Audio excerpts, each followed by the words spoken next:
Hey guys, it's RobJ here, and in today's video we're going to be taking a look at an Auntie product.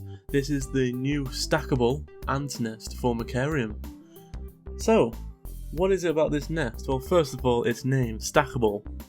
Basically, this nest does not have a protruding outworld, as in the outworld doesn't come out at the top, it's all one level. This one level theme enables you to buy multiple ones of this nest and to stack them for maximum space and colony saving. This unit includes a outworld, quite a favourable space and a nice large-ish design.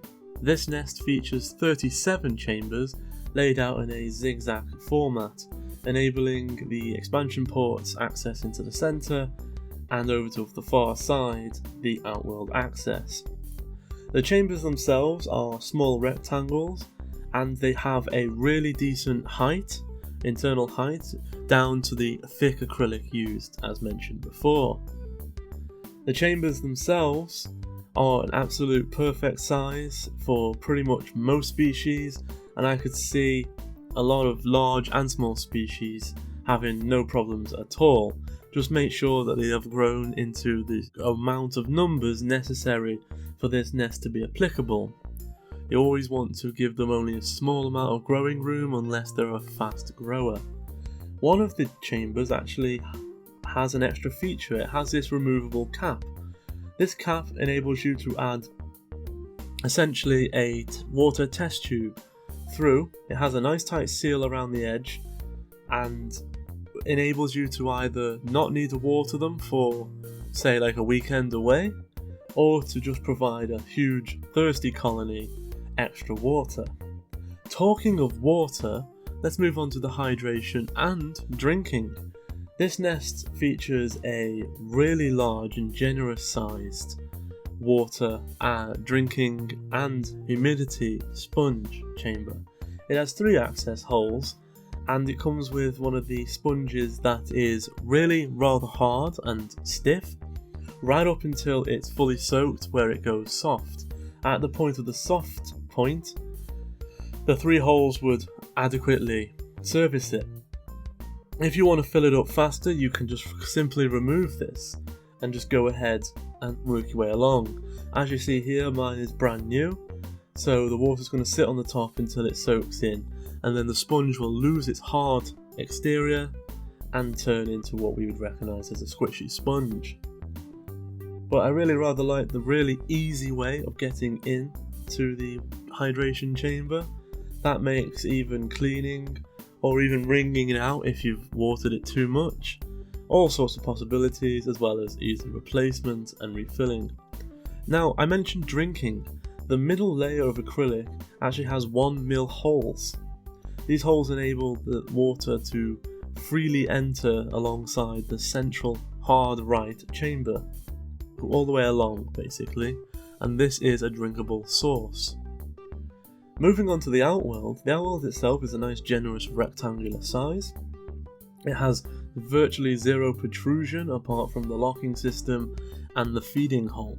The feeding hole is rather convenient, so you don't have to remove the locking arms. This is simply a weighted, non-fixed lid. You can easily do your feeding through here and everything will be fine. If you've got a particularly escape prone species, you apply PTFE on the underside of the rest of the lid, all the way around the outer side. Basically around here, you would have it full of PTFE, and then they would never make it to the open feeding hatch. Now, say the PTFE has lost its effectiveness, you've got a spare one, the accessory pack. So you can take your spare one and PTFE up, really fresh PTFE, let it dry so it's going to have multiple coats and ready. And this enables you to do essentially a fast swap. So you can take the lid off and then you can get your new fresh PTFE escape-proof lid, and you just stand by just removing the locks, just get ready for the switch, and essentially this can be as fast as you can be really.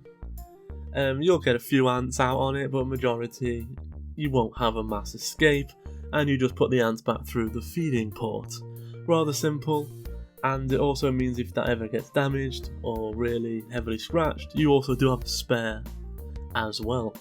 So we've talked about the feeding, the water, and the outworld, and the chambers. So let's talk about if you wanted to add your own external outworld, or to link up to the stacked nest above you, you'd want an expansion port.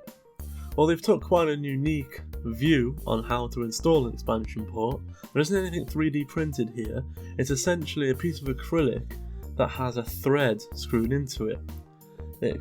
Both expansion ports come with a large threaded bolt, and this simply just screws out, and you have two plastic threaded and then tube ribbed adapters.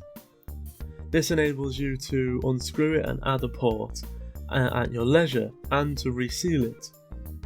This adds a lot to this nest, as without the expansion ports I would actually have a problem, but I'm really glad that at least 2 expansion ports was included, because when you've got a colony of this size, generally you want to go out with an outworld.